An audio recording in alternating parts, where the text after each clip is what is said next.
South Coast sewage leaks declared a potential health hazard. That's our top story in our Barbados Today evening news update for Wednesday, November the 29th, the Independence Day Eve edition. I'm Emmanuel Joseph. Thanks for joining us. Health authorities here have declared the ongoing sewage problems on the South Coast a potential health hazard. And Acting Chief Medical Officer Dr. Anton Best told Barbados Today this afternoon the ministry was doing all it could to protect the health of citizens and visitors.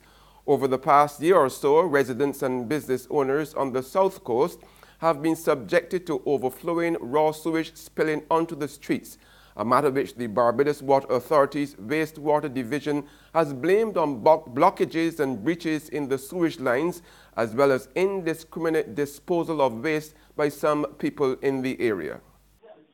The issue with the sewage problems experienced on the South Coast are of concern to the Ministry of Health, and that is why the environmental health departments at the respective polyclinic pays very close attention to this matter. The management of the sewage falls under the responsibility of the Barbados Water Authority and as part of the Ministry of Environment. So we do work collaboratively with those other persons to monitor the impact that has been having. The Environmental Health Department continues to be aware of the challenges and continues to notify and rather not notify, but to communicate and collaborate with the Barbados Water Authority in resolving it, because it is a potential health hazard. Government Senator Jepta Ince says God has given Barbadians potholes to test them, even as Ince challenged them to resist the temptation to complain. Ince, who is Parliamentary Secretary in the Ministry of Economic Affairs, made the comments in the Upper House today during debate on the Road Traffic Amendment Bill 2017. He said God has spared Barbados from natural disasters this year, including drought and hurricanes, but he was now testing residents with heavy rain, which helped food crop farmers, but caused significant damage to the island's road network, resulting in a proliferation of potholes. And God said to us, I'm going to test you a little bit to see how patient or how respectful you are. I'm going to give you some potholes. I didn't give you a hurricane. I'll give you water, but I'm going to give you a couple potholes. And the Lord gave us a couple potholes, and we are getting all of the children of Israel coming out of Egypt. There's regional and international news after this short break.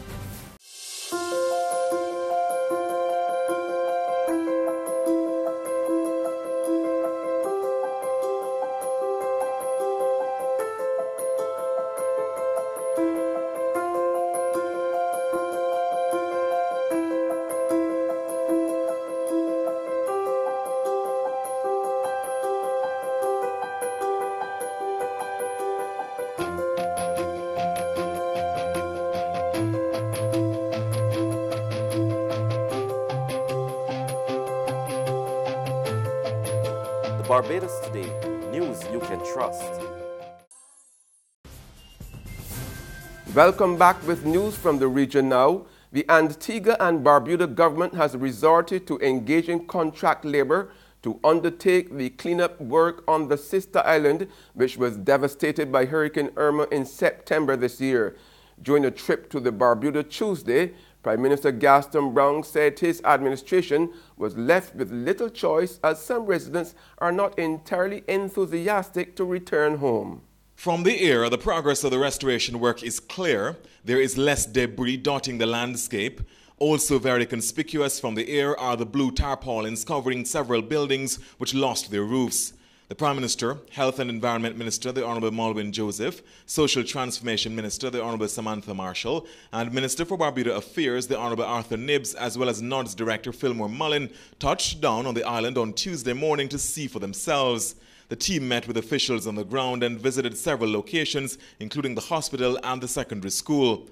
The Prime Minister says what is crucial now is for the pace of the work to be intensified. That's when he made this major announcement. We have just asked NODS and Public Works to give out some contracts, small contracts, under 100,000 EC dollars. They do not have to go to tender.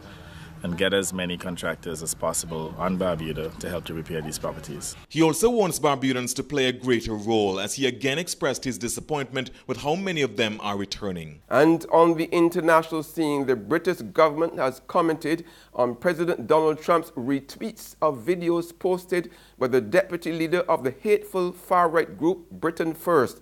The statement came as the British MPs condemned the U.S. leader. The details in this Euronews report.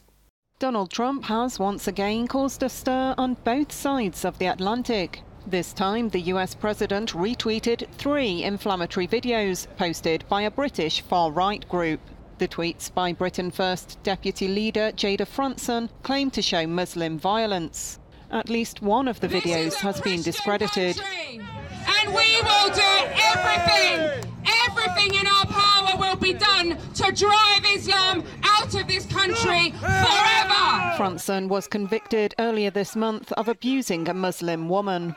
Trump has been criticised in the UK for seemingly trying to legitimise the radical right wing, and Prime Minister Theresa May's office said it was wrong to retweet the posts. That's news, but for the very latest, visit our website at www.barbadostoday.bb.